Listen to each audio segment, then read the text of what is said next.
Hello, good afternoon and welcome. Welcome to today's Tech Tuesday, and thank you to so many of you for joining us for this rapidly developing technology sector from industry, academia and stakeholder investment communities. For the housekeeping today, we have a time set of 75 minutes maximum running time. So in this time, you'll see 3 presentations and then we open the Q&A to close. Please use the chat channel to position questions you have for any of our speakers, which we'll select from after the 3rd presentation. We make no apologies whatsoever in delivering 3 presentations today because the combination, breadth, and perspective from all 3 keynotes will combine to position the future technology and societal value this emerging marketplace offers. So for today's Tech Tuesday topic, we wanted to offer both a strategic overview alongside real-world tech solutions and product developments in this arena, and for multi-level users and providers. We'll hear from the perspective of industry partner positioning, need for this specific technology, versus the immense challenge of societal care costs and the impact and role digital tech can address both today and into the future. Digital transformation in healthcare is the positive impact of technology. Here's why telemedicine, artificial intelligence, AI-enabled medical devices, and blockchain electronic health records, to name a few, are just a few concrete examples of digital transformation in healthcare, which are completely reshaping how we interact with health professionals, how our data is shared among providers, and how decisions are made about our treatment plans and health outcomes. Innovation is the name of the game here, with the main goal of streamlining physicians' work, optimizing systems, improving patient outcomes, reducing human error, and lowering costs through amazing web and mobile experiences. By 2030, the leading medical device players will be those that play an active role in delivering value by connecting with customers, patients, and consumers, the end user. This will require a shift from treatment and cure to prevention through integrated smart services and solutions that bring down the cost of care and improve outcomes. Technology will have a significant impact, resulting in prevention and, if still necessary, highly efficient, minimally invasive treatment options that decrease the time spent in hospital. Medical device companies will need to carefully evaluate their business and operating models in order to deliver value beyond the device in 2030. So from the top line, let's relate this to the BetaDen ecosystem and how Worcestershire Remote Medicine and Assistive Technology Network is progressing. I'm Linda Smith, I'm CEO and founder of BetaDen, and today I'm delighted to set the scene for today's topic by firstly welcoming Mike Emery, the Director of Digital Health from NHS Herefordshire and Worcestershire, followed by 2 locally based figureheads to talk about their product, positioning and development and how these solutions and services are addressing different aspects of this critical market, whilst considering both the societal need and cost benefits through technologies being developed for market. So here first, as I said, is Mike Emery opening the session today for BetaDen, and Mike's presentation titled Vision for the Future and Opportunities for Industry Partners. Welcome, Mike, and over to you. Thank you. Thank you, Linda. Hopefully everybody can hear me, and if I've requested remote control, so I'm hoping we can move on to the relevant slides. Brilliant, that's great. Well, it's a huge pleasure to be here this afternoon to talk about the opportunities for industry partners in the area of remote care assisted technologies. I'm very much here to set the scene and to outline where those opportunities may be for many industry partners and some of the challenges we're currently facing in the health and care sector that these solutions that you will hear about later could respond to, and some of the challenges we're facing, which over the last 12 months has been very evident and been right at the forefront of a lot of the challenges we faced, if you like, during this very difficult time and the COVID pandemic. For those of you that I haven't met, my name is Mike Emery. I'm the Director of Digital Health, as Linda said, for NHS Herefordshire and Worcestershire. And in particular, I'm the Chief, if you like, the Chief Information Officer for what we call our integrated care system. First, very briefly, what is an integrated care system? So the integrated care system is, in essence, a partnership of all the health and care bodies within Herefordshire and Worcestershire. There are another 40 of these replicated across England and Wales. It's a partnership of, if you like, the acute trust, the big two acute in Hereford and Worcestershire, the Herefordshire and Worcestershire Health and Care Trust to provide mental health and community services. The two local authorities play a role, along with partnerships with the community and voluntary sector. We're responsible for, depending on how you cut it, between 1.5 billion to 2 billion pounds worth of spend in health and care services, covering 100,000 people across the two counties. And actually, our workforce is huge. We plays a significant role within the local economy, about 18,000 directly employed, but there are additional ancillary workforce with regards to the independent sector and other support services. I think our vision, very much like many other health and care systems, is about enabling better care and improving people's lives. But what we're putting a big push on is around that digital transformation agenda and how that can make a difference to how we deliver services. So what are the challenges we face across health and care? Well, in a nutshell, the challenges we face revolve around an ageing population with that have increasing comorbidities across the system. This is largely due to a rise in activity, and it's putting immense pressure on the current health and care system. You would have heard today there's lots of conversations around how we fund it and support it more broadly. And work is ongoing around that currently nationally. On other governance, more broadly, we have to work through how we balance budgets. There's an increasingly overstretched infrastructure and health workforce, which has only been exacerbated by COVID. And there are increasing expectations from consumers and patients around responsiveness. People increasingly these days with the digital agenda expect that 24-hour response very rapidly. I think one of the ways we can do things differently is around remote care and assistive technologies. If you look at the opportunities we can consider, we can deploy technology to help people to live more independently by vital signs tracking. Helen, we're on slide 6 with the blue squares.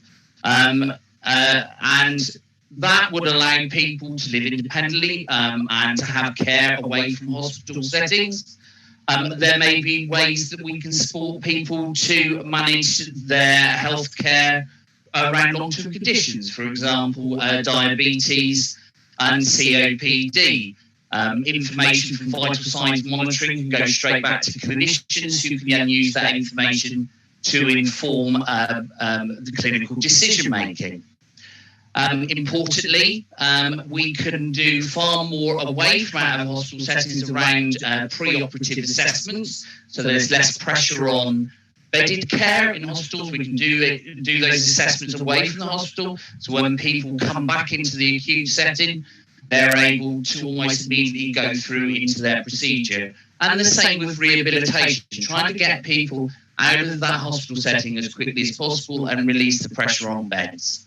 I think the other key thing we can think about assistive technologies potentially in the future is also tackling some of the issues around social isolation and things like companion robots or connecting people across different communities. So EDIF in, if you like, a village in Worcestershire could talk with her friend up the road in Upton on 7 that she may not be able to travel to, but if you think of things like Facebook portals, she'll be able to talk to her friend using that kind of technology, which really starts to connect people. So what we're trying to do in introducing assistive technologies is a range of those tasks and ideas you can see on the slide here that ultimately lead to reductions in hospital admissions, improving information for clinicians to improve decision making around what care is required for them, and allowing people to stay more informed about their own health long term, which allows them to support the management of their care needs. And importantly, with all these things in the public sector, we can also use this information to reduce treatment costs. So if we go to the next slide, I just briefly wanted to talk about smart hospitals. I've talked about assistive technology, but I think there is wider potential as well around all of this about how we better connect things within hospitals, which includes remote monitoring as well, and the use of the Internet of Things, as well as the potential to do automated delivery and the like. I think one of the challenges we've got in Hereford and Worcester, though, is the challenge of connectivity. I've had numerous conversations with colleagues nationally how this is often not considered a challenge if you live in the big urban centres, but for us it's really key. And actually, we are trying to resolve some of these by doing some test beds, for example, in Malvern and Tenbury around 5G to see the added value that improved and enhanced connectivity gives us. So if we move on to the next slide very quickly,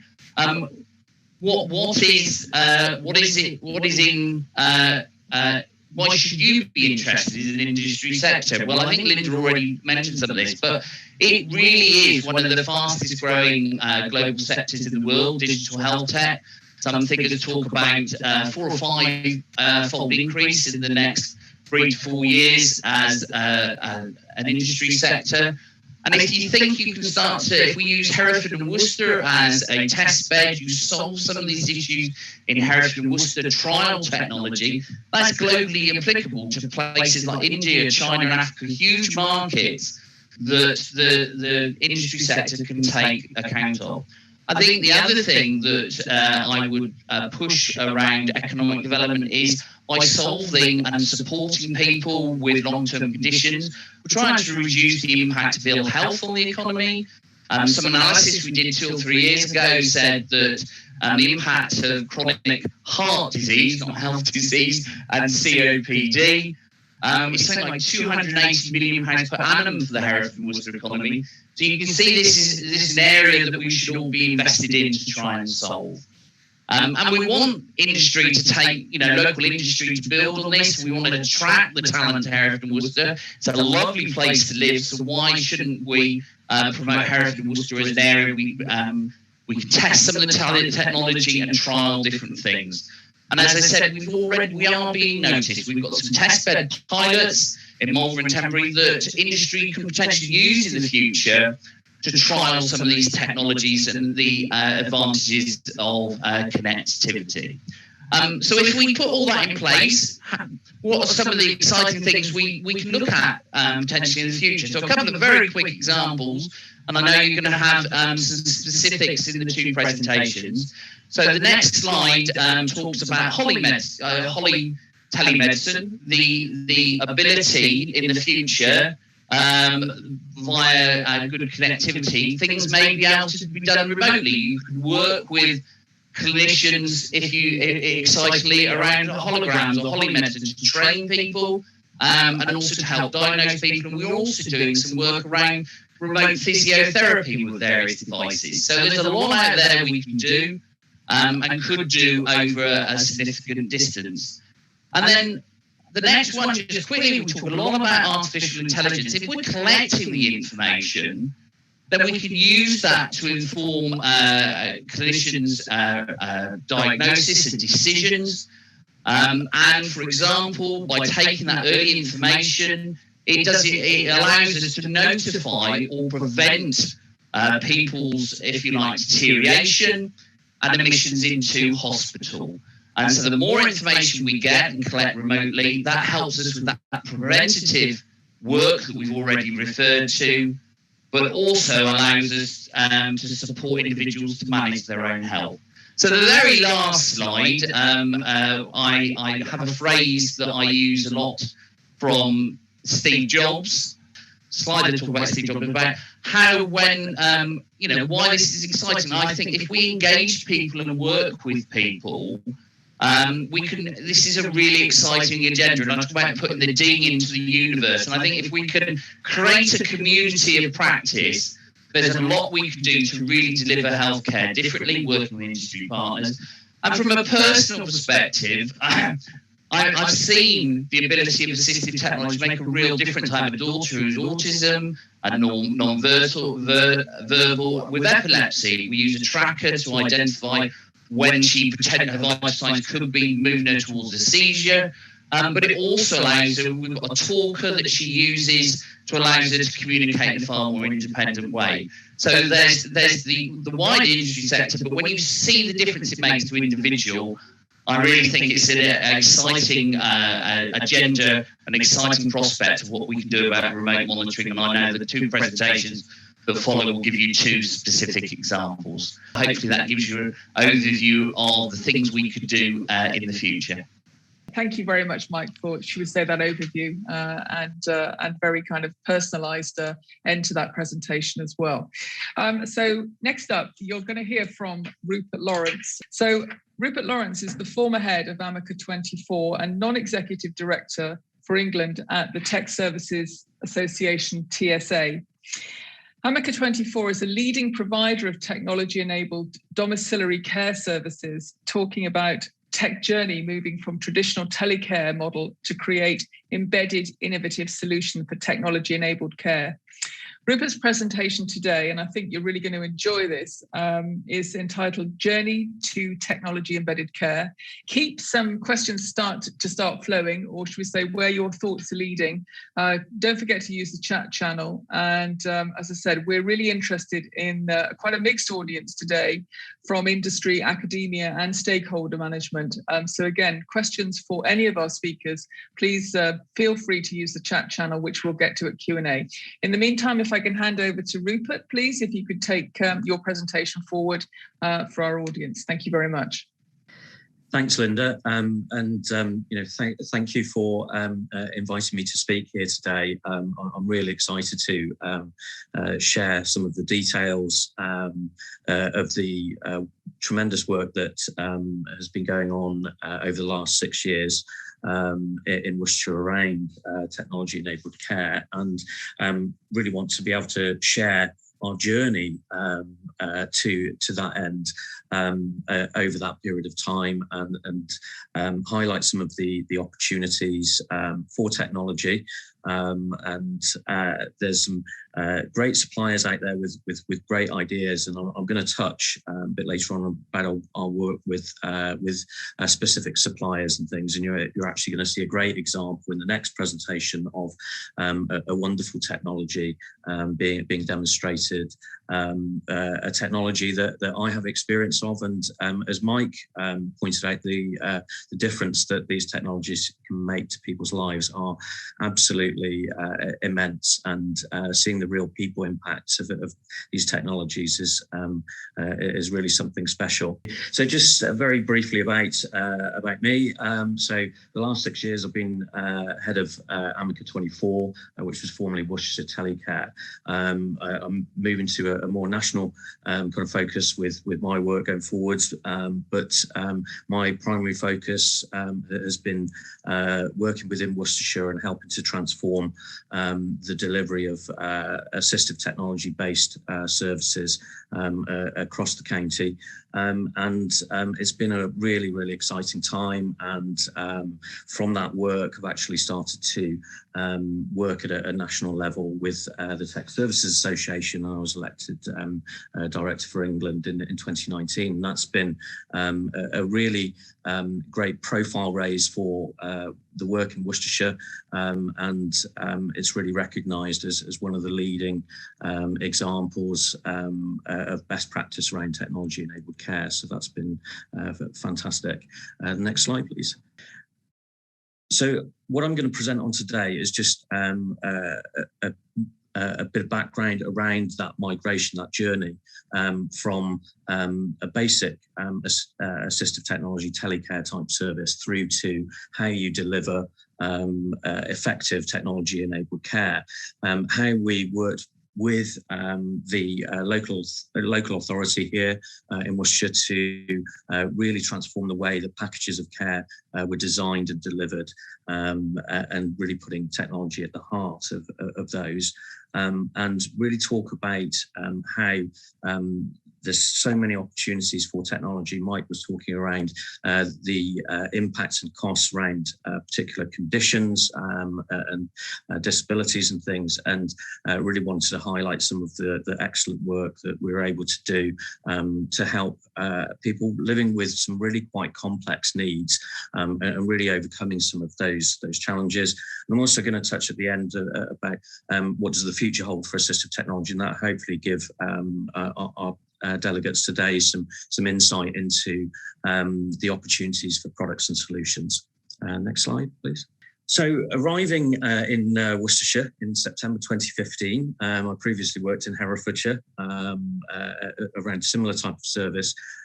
What I encountered at what was known as Worcestershire Telecare at that point was a pretty traditional telecare service here, and a county where there was fairly limited uptake of assistive technology, very much analog based, simple alarm and pendant type technologies, and not much penetration really with actually getting assistive technology into wide scale use of for supporting people with their care solutions.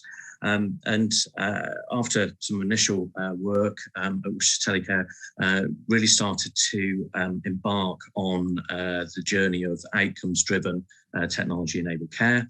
We started to plan that process and really start to raise the profile of assistive technology in Worcestershire.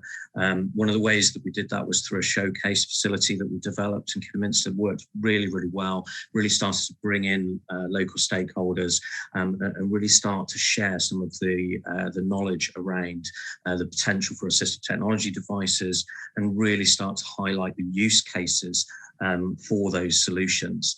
And this really started to gather pace. And working with commissioners and other key stakeholders, really able to look at the opportunities for employing assistive technology within care packages.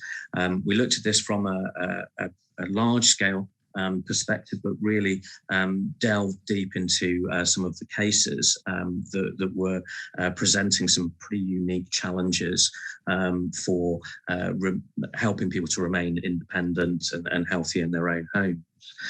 So this developed and resulted in the launch of a large-scale tech service in November 2018, and it's really started to progress from there, and has been a huge success across Worcestershire. And I'll touch on some of the outcomes a bit later on in the presentation, but it really has come into its own during the pandemic as well.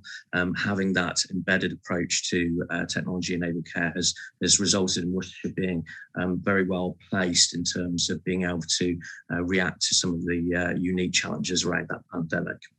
Next slide, please. So really what we started to do at Amica 24 was to really focus on how technology can enable people, looking at positive risk-taking and really adopting an approach which was the art of the possible. So not looking at things in a negative way, and really focus on how you can enable someone. One of the ways that we did this was to look at all of the different solutions that were emerging and becoming available really having a very broad and positive approach to that. So sourcing solutions from different parts of the world, really starting to look at startups and emerging providers of technology, not going for a one-size-fits-all approach. And this was very, very successful. So we saw solutions from right across the world. So you're seeing devices coming from China, from the States, across Europe as well. Mike mentioned around epilepsy, and we used very successfully a device that would detect seizures, tonic-clonic seizures, and really started to employ those technologies through trials and test cases, but then into the wider service as it developed. And these really were successful in delivering outcomes for people. And one of the key things that we did was really to engage with suppliers of products and the services around those products. So if we needed any changes made, or if through our experience we were able to make suggestions for developments, that was really important to our work. Next slide, please. I mentioned around avoiding a one-size-fits-all approach, and one of the key things with the emerging digital technologies in particular is that you're really able to tailor solutions for people, and really not just reacting to a situation where you have someone who's at risk of falls, for example, and giving them a fall detector. Because if that's not the right device for them and isn't going to take into account the whole circumstances around that person, what their care and support network is, it's not going to be successful. And I think that what we had previously were some bad experiences with assistive technology, where a one-size-fits-all approach has been adopted, lots of devices just bought arbitrarily. And I think that the key difference that we achieved was being able to really focus the solutions to the individual. We also embedded a culture of technology-enabled care, really transforming people's perspectives on assistive technology and adopting a technology-first approach. And adult social care in Worcestershire, absolutely brilliant, actually changed their guidance for social workers to say, we must be adopting a technology-first approach. We're going to talk about data quite a lot through these sessions, I would imagine, and that was absolutely fundamental to the work in Worcestershire, making sure that we were tracking the actual outcomes of the use of technology. Really kind of analysing and tracking the impacts that that it was making, and we used something called Health Independence and Wellbeing Outcomes Tracking, a tool that we developed at AMCA24 to really track how the assistive technology was working for people and their support networks, what the actual people impacts of those solutions and technology-enabled care packages actually was. And we used quite specific health and well-being indicators and tracked that over a period of time, and also used lots of feedback from the service users themselves, the carers, care providers, families and social workers as part of a collaborative approach, employing our technology-enabled care coordinators. And fundamentally, we were able to change the perspective on assistive technology. And the way that we did that was by comprehensively tracking the savings and cost avoidance associated with those technology-enabled care packages. This was absolutely fundamental to our approach, and was one of the key reasons why we were able to achieve so much success with the service. And that's because people were no longer asking the question of, right, okay, so you've got this piece of assistive technology, how much does it cost? Which was what we always used to encounter. What we actually were able to do was change the conversation around assistive technology to how much does the assistive technology save and what are the impacts of it? And changing that mindset, changing that conversation around it was really, really crucial, because people started to understand where assistive technology could fit and where it could benefit and what the impacts were. And they've been seen over time. We were seeing it with individual cases, of course, helping people to remain independent in their own homes for longer, avoiding entry into residential care in particular. And because we're tracking all of this, we were able to do this in real time, and also be able to assess the success of the service over a long period of time. And since 2018, November 2018, it's saved over £2.4 million worth of care costs. So that is, a really amazing result, and really shows the financial impacts of it. But the people impacts have just been tremendous, and particularly during the pandemic, where people have been isolated, not connected with people, not connected with services, and really at risk. And some of the stories have really been heartening to experience as a service provider, where you're able to help people with really, really difficult circumstances and really challenging health conditions, etc., and being able to link them successfully through technology and to be able to get them the help that they need. Next slide, please. I've touched on using sourcing and using technologies and trying them out, and this was really fundamental to our approach.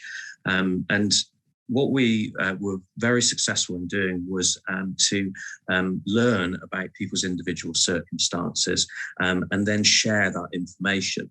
We had some really, really significant challenges, particularly around dementia and the different presentations of dementia and cognitive impairment, and different accommodation options as well, and how that played a role in the types of technology solutions that we were sourcing. And it's just built up over time. We've been able to really highlight the proactive and preventative elements of technology-enabled care. So linking up stakeholder organisations and the actual procedures around services to benefit more from assistive technology. So how do you facilitate hospital discharge more successfully for someone? How can you alleviate pressure within another service through the use of assistive technology? And one of the ways that we've been able to do that is by information sharing and showing how you can use a GPS solution to enable someone to be discharged from hospital and go home and be in that safe environment. And if they are going outside, still looked after and be able to avoid those crisis moments. And sharing that information across multiple stakeholders has been absolutely vital to the success of the service. Next slide, please. I just wanted to touch on the future of technology-enabled care, and Mike alluded to it in his presentation clearly, and the potential with the emerging technologies and connectivity in particular. The 5G is really going to be a game changer, and high-speed broadband really overcoming some of those challenges that we face in rural counties in particular. But I think the potential for technology-enabled care is absolutely huge. And I think that it goes further than that. I think we're going to be moving to a situation where we're referring to it as technology-enabled healthcare. I think that we really should be looking at the way that we are delivering services out in the community from a health and care joint perspective, and making sure that those technologies are really, really placed at the heart of services and are delivering the impacts that they can achieve. And with the advent of artificial intelligence and the way that we can use big data as part of a whole population approach, I think that we're going to start to see bigger and bigger impacts all of the time through technology-enabled healthcare. And with the digital switchover happening and being completed by 2025, I think that we've got some huge potential there for having greater impacts. But we need to underpin that. We need to make sure that there are standards. We need to make sure that learning from services like ours in Worcestershire is shared, and that there is a national approach to this. It's very much in the news today, which is quite timely in terms of how we have a different vision for care going forward. And I think that some of the work that we've done and other examples around the country really need to be learned from. Thank you very much. And if you'd like to find out more, then please do get in touch with me. Thank you very much, Rupert. Again, flying the Worcestershire flag, which we make no apologies for, because, as I said, with BetaDen and the ecosystem we're building in this part of the world, you can see real practitioners and, should we say, a real addressing of this very critical issue for not just Worcestershire, for the planet as a whole. So thank you very much, Rupert, for your insight on that. Now I'd like to come to our third and final contributor for this event this morning, which is Smartbox Assistive Technology. Smartbox create technology for people who can't speak. Simon is going to introduce you to the challenges of creating that technology for a diverse range of disabilities. This is phenomenal technology being created, developed and delivered by a Worcestershire-based business. And as I said, immensely proud of Smartbox in this location, but you're going to hear for yourself now. So I'd like to introduce Simon Poole, Technical Director at Smartbox, and his demo entitled Giving People a Voice. Thank you. Thanks, Linda. So Simon Poole, I work for Smartbox Assistive Technology. I look after product development, and we're based in Malvern and Bristol. So I want to start by introducing you to Tom. Tom is an 8-year-old boy. He's a very cheeky, happy 8-year-old boy. He lives at home with his mum and his dad and his golden retriever. And he has a very rare condition that affects his ability to communicate verbally. Now, his mum and his dad can often understand what he wants and needs because he can make sounds and he has facial expressions that he uses and he can communicate through those. But to you or me, we would be stumped. We wouldn't know what Tom needs or wants. And he can understand everything that's going on around him, but he can't speak and he can't say what he wants, can't say what he thinks, and he certainly can't join in a conversation. So Tom needs technology to help him speak or to allow him to speak. We'll come back to Tom in a moment. So the field that we work in is called AAC. You may have heard of it. And AAC it represents the kind of tools and strategies, sometimes technology, sometimes not technology, but whatever tools and strategies people use to overcome their communication challenges. For Smartbox, this is mostly about communication devices. So the simplest form of communication device is what's known as a speech generating device. And this might be a tablet or an iPad, something like that, that you can use to type in and use a synthesized voice to speak. If we have a look at some famous people who use AAC devices, I wonder how many of these people you recognize. So the guy on the left, Rob, he is a former rugby league player, and he recently acquired motor neuron disease, I think a couple of years ago, and that's a progressive condition. So his condition's been worsening over time. He's lost his ability to speak, and he's lost his ability to use his legs and hands. So he uses an AAC device to speak. Lee Ridley in the middle, he's a stand-up comedian, also known as a Lost Voice guy, and he uses AAC in his stand-up act. Stephen Hawking, the interesting thing here is if you look at the little device, I don't know if that's clear, attached to his glasses, that is how Stephen Hawking speaks. He activates a switch with his cheek. And you may be thinking, how on earth has he written books and speeches and all the rest of it using a little switch attached to his cheek? But hopefully by the end of this presentation, you'll appreciate how that is possible. Just to give you a picture of the prevalence, these speech difficulties are much more common than a lot of people think. So 1 in 200 people could benefit from AAC. These aren't necessarily people who have completely lost the ability to speak. Maybe they have dysarthric speech, which means it's maybe very slurred or very difficult to understand. But you can see even common conditions like dementia and stroke can leave a certain number of people with speech difficulties. So that equates to around 350,000 people in the UK. The challenge for us as an AAC technology provider is that each of these conditions presents very different challenges, because it's not just lack of speech, they come along with other disabilities. And it was interesting listening to Rupert's talk just now, where he talked about moving away from one size fits all. And that is very much our philosophy. We talk about one size fits one, and everyone's needs are slightly different. And I want to talk you through like how we address that challenge of everyone's needs being different. So here's an example of some of the dynamics we have to think about in our products, different levels of ability. So the way I've positioned the sliders here, this might represent somebody with locked-in syndrome, which is quite an extreme form of disability, where they've got no motor control at all and no speech, but they're fully cognitive. They're able to listen to and understand what's going on around them, and they may be fully literate if they develop the condition later in life.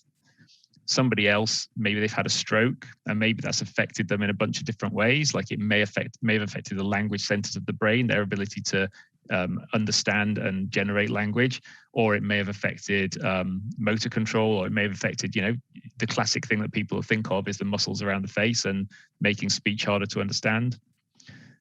Or somebody may have a condition where actually it's progressing over time, and this would be an example, maybe motor neuron disease, but everyone would present differently with how it affects them. And so the challenge for us is, how do we deal with not just the loss of speech, but with all these other differing abilities? So how do we address this? We start with a speech generating device. This is the slide I just showed you before. And the most able people are able to type on a speech generating device and generate what they want to say. Lee Ridley is an example of one of these people, the lost voice guy. He's physically able. He uses an iPad with touch access, and you can see his device there next to him that he takes on stage with him to do his stand-up act. This chap is called Joe, and he's a Smartbox customer, and he's using one of our devices here. But you can see over his touchscreen, there's another picture which probably demonstrates it a little bit better. Over his touchscreen, he has this plastic grid, and this is because Joe lacks precise motor control. So he can use a touchscreen, but he can't use it precisely enough to touch small buttons correctly. And these plastic ridges help stop him accidentally moving his finger onto the wrong button, which is great. It means he can use our devices really well. But imagine for a moment if Joe wants to access websites or apps. Using a website or an app without fine motor control can be extremely challenging. And that's one of the things that our technology has to do. It has to adapt those apps and websites to make them usable for him. And in a moment, I'm going to just demo briefly to you how that works. This amazing lady has too much involuntary muscle movement to use a touchscreen, even with a key guard. So she uses an eye tracker, which I've kind of drawn a red line around so you can see where it is on her device. So she controls the device with her eyes. It's using infrared technology to scan the position of her pupils, and she just has to look where she wants to click and linger her gaze on that, and it clicks. We have eye tracker technology now that can cope with quite big involuntary movements of the body and head and still be able to keep a stable eye tracking on the screen, which works really well for her. This lady is called Lucia, and I've got a little video here. So Lucia, let me just pause it there. Lucia uses a foot switch to access her device, which is basically a big button. So one big button, and she's able to type with that button. And this is working in a very similar way to Stephen Hawking with his cheek switch. So what's going to happen as I progress this video, she wants to write the word getting, and she's going to click her switch to scan down to the row with the letter G in it, and then click again to scan across to the letter G. So there you go. She goes to the G. She'll do the same to get to the letter E. And by the time she gets to the letter E, getting shows up in her suggestions, and she can just click across and hit the word getting. So that is how she speaks. And I think it'll move now to a shot where you can see her foot switch. Foot switches, so a switch would be used by somebody who can't use eye gaze accurately enough or quickly enough, or maybe they just get fatigue or eye strain from using it over long periods of time, and a switch just works better for them. And it's very much down to someone's individual condition. So you can see the big switch she uses with her foot. Right, so I just want to show you our software. So this is, we call it Grid, it's our main software product. And I want to show you the kind of adjustments we make for people with these different technologies. So this is a keyboard that's designed specifically for switch users. And what you'll notice here that the letters are not in the standard QWERTY order. They're ranked by frequency, but not frequency of how often they appear in the English language. We've adapted it because we use predictions, and most of the time you want people to use these predictions on the left-hand side. So it's the letters based on how frequently they appear at the start of words. So if I wanted to write in here, this is how I speak, and hopefully you might hear it as I type. This is how I speak. This is how I speak. So you can see that the predictions are really important for achieving a decent rate of speech. So how do we help Joe with his need to access the internet and apps? So what we do is we take something like Spotify.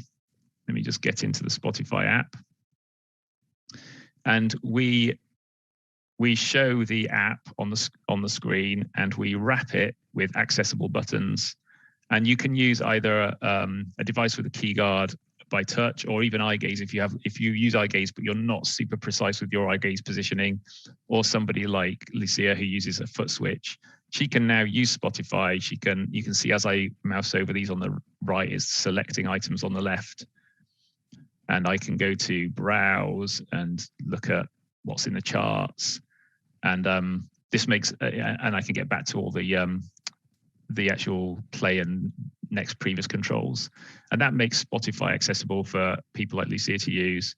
We have a bunch of other apps in there you might have seen, things like WhatsApp, Spotify, Facebook, YouTube. And then we also provide an accessible web browser, which wraps your web page in, again, accessible buttons that can be used via a switch. And you can use these to navigate around the web page and click on links.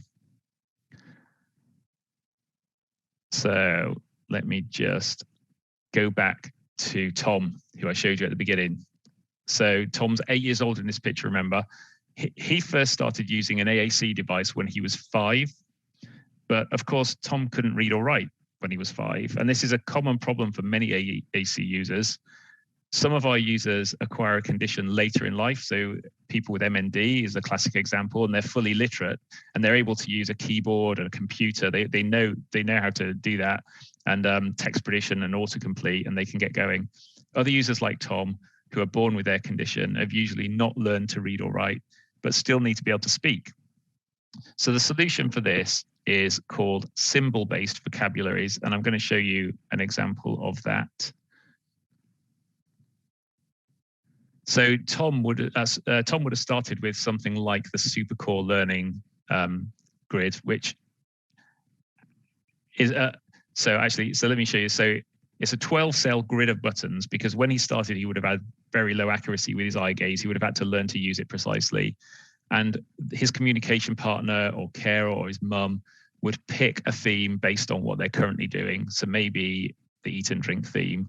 And he would be presented with these symbols. He wouldn't be able to read the words, but his mum can teach him to associate these symbols with the sounds. If I click on want, he can learn that image represents the word want, and then he can start to form simple phrases like want biscuit. Want biscuit.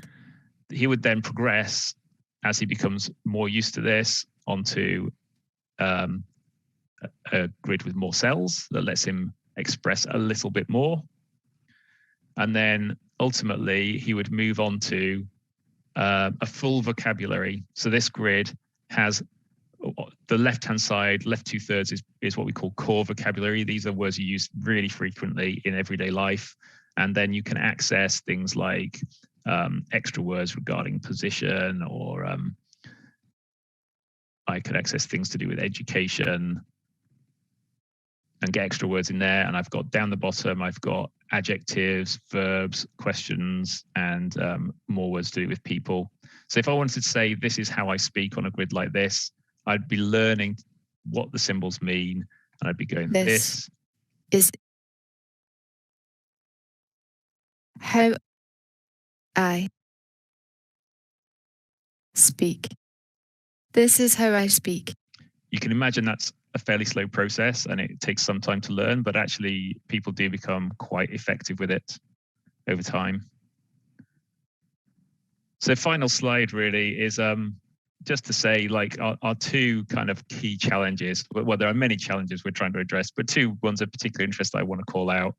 One is access to AAC. If you think about all those different conditions that I showed at the start where AAC would be valuable, there's only really a small number of those conditions where there is knowledge about AAC in place and funding in place for people to get access to AAC devices.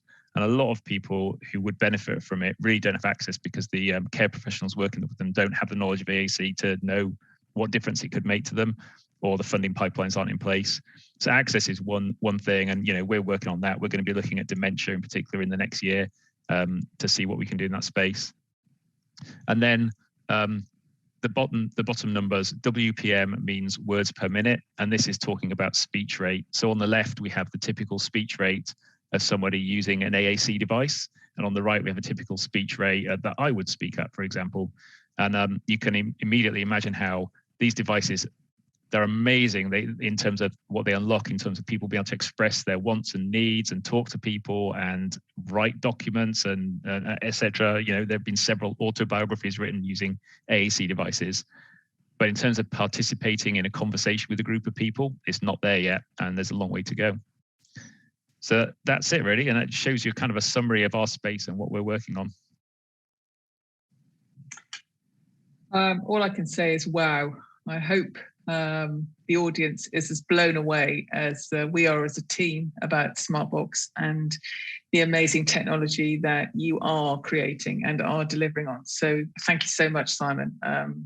Absolutely right at the core of that very, very challenging topic. And now from an AAC point of view, as you said, that knowledge share, you can see, as you've explained, that gap that needs to be filled. So as I said, Smartbox, well done, and thank you so much for supporting our event today. Okay, that concludes the presentation part of our session today, but we're now going to do a very short Q&A with our panel of speakers. And as I said, please keep any questions coming through that you feel you'd like to address either to one of the presenters today, or to a more general kind of question to all three. So if we could open that, we have had a question in from Nick Comley about bandwidth. And again, I appreciate this is not the topic of this conversation, but all of this technology will not work without the relative requirement for that bandwidth. So I think for Worcestershire, and I can say, as part of the jigsaw of innovation and technology development in Worcestershire, BetaDen is co-located with Worcestershire's 5G testbed test and evaluation service called NextG Works. It's now become a commercial entity. There is a lot of investment going in, but also this rural 5G story is something that, again, as you said, from the Amica 24, what Mike alluded to as well, with some of the pilots going on, this is all work in progress. But would any of the panel like to kind of just give some feedback around that bandwidth question? And I think some of the solutions that we could be looking to enhance in this locality through this improved bandwidth requirement. So who would like to take that question? I'm going to push it out to you, Simon, because you're a tech director. So can I push it to you from a bandwidth and how Smartbox has to engage as delivery on this? Well, so interestingly, we've made the decision so far with our technology to ensure it works entirely without internet when it needs to in terms of voice. And that does actually present some limitations to us. So for example, all our speech synthesis, the generated voices. You're probably familiar with what generated synthesized speech sounds like. There is new technology coming out which gives a much higher quality voice sound, and Amazon and Google and people like that have been investing heavily in it. But it's currently cloud-based. You can't run it efficiently on an end-user device. And we have dilemmas like, do we introduce this much more expressive kind of voice and which will let us have much more individuality in terms of choice of voices you can have, with the downside that it would have to degrade if you lost your internet connection. And those are the kind of things we're going to have to think of, because you can't, no matter what you do, if somebody's out with a mobile device, you can't guarantee it. Okay, thanks, Simon. Anybody else? Mike, would you like to come in there? Sorry, you're on mute. Could you unmute yourself, Mike? We've lost your sound. So sorry. Rupert, did you want to comment on that? Yeah, absolutely. I think it's a really important question that Nick has raised around it, and I've had direct experience with this challenge. It's really clear that 5G is going to be a game changer. The level of data that you're going to be able to transfer, and the increasing use of video technology is immense. The potential there, and that's been really highlighted during the pandemic. Been doing some work really focused around loneliness and isolation, and using tablet technology to connect people up, and that's been really successful. And I think that 5G is going to be a complete game changer there. But in terms of those lower grade networks, I think that we've got to look at the potential for the use of those. In particular, I know being from Herefordshire and some of the real challenges around mobile phone signal in Herefordshire in particular, there are some real black spots. And the crucial thing is that we're making sure that people aren't excluded from the solutions that are on offer. So we may need to be very dynamic in the way that we use different networks, but very much make best use of local hubs, and facilitating connectivity through those means, I think is going to be crucial going forwards. Yeah, sorry, and just to Nick came back very quickly. There is how long will it take to get isolated rural communities connected? And I think this again with low subscriber numbers, it is a real challenge. I appreciate this is not what this presentation today is about, but just a quick answer from one of the panel, please, on that. Can you hear me now? Yeah, Linda? We've got you now, Mike. Right. Go for it. So I'm in Hereford, and one of my challenges is connectivity, as we've discovered this morning. Yes. One of the reasons for us bidding very much for the wider rural 5G pilot, which is focused on health and social care use cases, was to start to try and demonstrate to the Treasury that their Green Book use cases have to consider the greater social value as well. So in answer to Nick's question, that's what we're trying to do via both our Tenbury and Malvern pilots. But the other thing I'm trying to work with local authorities on with something called Satellite Catapult UK is trialling some initiatives that we can establish connectivity via the low Earth orbit network that the Bonneville and Elon Musk is rolling out. And I think that's probably some of the black spots that we talk about may be where we have to, focus in the short term. There are some challenges around the big telecoms providers are reluctant to invest in rural communities, but I think there are ways we could do it. And if we look at the low Earth orbit satellites, maybe we can use some of those community assets like village halls and so forth that Nick and Community First are involved with, to make those hubs that we could utilise with those connectivity. So would happily explore that with Nick and Community First colleagues. Thank you. Thanks so much. Okay, let's move on to another question now, if I may. Rick Leach from Callisto Life Science Partners asked the question, what is being done to streamline the access points to decision makers and stakeholders for such technologies? It seems there's no standardized market access protocol for such tech that makes national adoption difficult. This is probably something I either want to, I'm coming to you, Simon, again, from a delivery point of view. What's your take on this?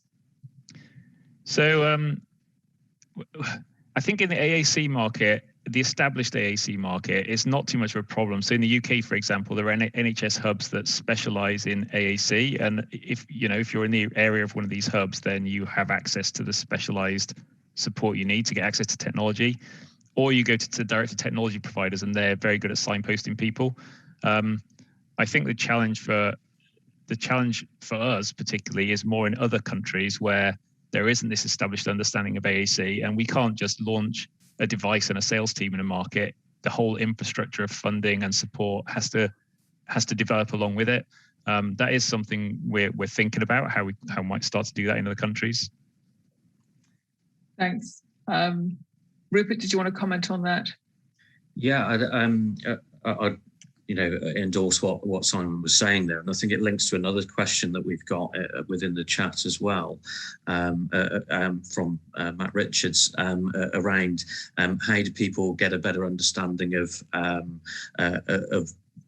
the value of a solution for longer in their life, and that links through to people's access to information around assistive technology. We've still got a lot of work to do in the UK. We've talked very much today around health and social care, but we must be really embracing the self-funder marketplace around assistive technology, because the key thing with assistive technology is getting it in place as early as you possibly can.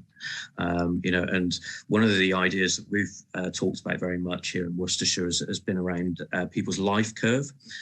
So how do you manage the progression of their conditions over a longer period of time, and that from an individual perspective. But then when you transpose that to a whole population approach, that's when you start to realise the significant impacts. And one of the key roles that the Tech Services Association is going to play is in terms of standards and information that is going to be available for people to make sure that they can access the real benefits of assistive technology. So how do they get referred? How do they get funding? How do they get information about these products and solutions? So that's going to be critical going forwards. I was going to say it isn't early in the market, I know, for some of the larger enterprise businesses, but for SMEs and for some of our, as I said, early stage technology businesses and how they enter this market, it's a big challenge. And I think, for Matthew Richards, CEO of Steertight, they have to make it real, that commercial entry point for the marketplace. Yes, it's wonderful about the amount of innovation, but I think perhaps both from Amica and from Smartbox's view, as businesses that have grown and are growing and developing in this space, it's the cost, isn't it? And how you get this to market. And as you said, all of the policy making and that kind of evangelizing about this is, again, it has a cost to it. And it's the route to market angle, and the affordability is a big challenge on that. And I think that leads into a question from Derek Willins of Advent about security, and they're a security company, Advent IM, and a question around the assurance or technology. And he said he's nervous about the amount of personal data that gets collected and shared amongst multiple stakeholders. Is enough attention being given to security? Simon, would you mind once again picking this up first? Yeah, so we're very conservative about it in Smartbox. We collect as little data as possible, and we fully anonymize it from our devices, but we have to have data about how our devices are used, so we know what people, as you saw when I demonstrated the software, there are loads of features I didn't show you. We need to know what's being used to know where to direct investment. So data is critical for us to make sure we're doing the right things. obviously we would like to do things. We talk about, for example, how do you help an AAC user progress with their literacy or with their AAC skills, and how do you help their speech and language therapist with that problem? Like, they want to know how the user is using the device when they're not around, and all those kind of things. We're not currently doing that, collecting data to give the speech and language therapist, but you can immediately see there are benefits and risks to that. It's not an easy decision that we would just walk into without a lot of serious thought. And Rupert, the security question, if I may. Yes, I think it's an absolute key concern. There's the advantages of sharing information, but there's the risk. And I think central to this is standards. Again, we must have very rigorous standards that are in place, and Tech Services Association is developing a set of cyber and information security standards around assistive technology use, because that needs to be fully understood as we move forward to creating this infrastructure that we all want to get to, because the benefits are huge, but we need to make sure that we're protecting people's privacy at all times, and that they really understand how their information is going to be used and how it's going to benefit them. And I think I'm going to come to, as I said, we're nearly at 70 minutes and we're going to have to wrap this very soon, but I think I'm going to come to Mike for the final word. As in his very strategic role as Director of Digital Health for Worcestershire and Herefordshire, we've heard the rural challenges. I think as a Worcestershire representative, and the work we do in our accelerator program in BetaDen, and we'll be opening recruitment for cohort 5 later this autumn. The kinds of businesses that can work in this space and be part of this growing community, I think, is really important. And as I said, with such strong advocates like Amaker24 and Smartbox, doing this here is testament to you can do this, and you can. As I said, I know that Smartbox have done a recent, they've got an investment into the business. So, this is, again, strengthening that story as you go further into market. But Mike, may I come to you for a final kind of wrap on this from this very, very interesting topic for today's BetaDen Tech Tuesday? Thank you, Linda. My quick reflections are, one, it's as an NHS and a local NHS organisation, actually one of our other priorities is around working with partners around economic development and working with industry. And I think it is very evident today that you've heard from 2 organisations that really are leading the way on this, but also have the opportunity to work with the NHS going forward. And we really can do some really interesting stuff.